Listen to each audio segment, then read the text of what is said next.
নেতৃত্বের রদবদল নিয়ে ক্ষোভ রাজ্য কংগ্রেসে। দল বদলুরা জমি মাফিয়াদের নিয়ে দল চালাচ্ছে, কটাক্ষ প্রাক্তন এনএসইউআই প্রেসিডেন্ট সম্রাট রায়ের। জাতীয় কমিটির দ্বারস্থ একাংশ। সম্প্রতি কংগ্রেসের কেন্দ্রীয় কমিটি প্রদেশ কংগ্রেসের একাধিক রদবদল করেছে। এনএসইউআই এর রাজ্য স্তরে হয়েছে পরিবর্তন। রাজ্য এনএসইউআই এর সভাপতি পদ গ্রহণ করেছেন স্বরূপ কুমার শীল। তা নিয়েই ক্ষোভ কংগ্রেসের একাংশের। অখুশি সমর্থকরা ইতিমধ্যেই কেন্দ্রীয় কমিটির কড়া নেড়েছেন। তাদের দাবি, অন্যান্য যোগ্য ব্যক্তিদের বাদ দিয়ে একজন জমি মাফিয়াকে ছাত্র সংগঠনের দায়িত্ব দেওয়া হয়েছে। গ্রুপিজম চলছে দলে।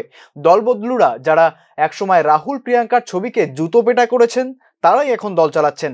দলের ভিতর ব্যবসা চলছে। যা দেখলাম আর কি, একজন ল্যান্ড মাফিয়াকে দিয়ে যদি দল চালায় ছাত্র সংগঠন, তাহলে দলের অবস্থা কি থাকবে? এবং যাকে দেওয়া হয়েছে ওনারও বয়সও হয়নি। এখন আমার প্রশ্ন এটা না, আমার প্রশ্ন হলো এখানে অফিস বিয়ারার আছে, যাকে বানিয়েছে কি শিলপুলা একটা, ওর তো অফিস বিয়ারারও না।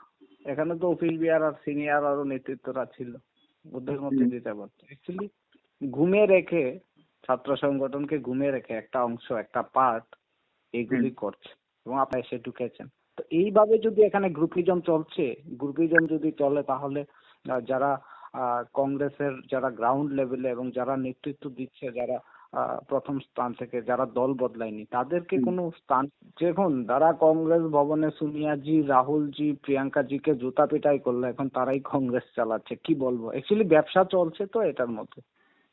মানে যারা কাজ করছে তাদের মানে ভ্যালুলেস, যারা প্রকৃত কংগ্রেস মাইন্ড, তাদেরকে বঞ্চনা করা হচ্ছে।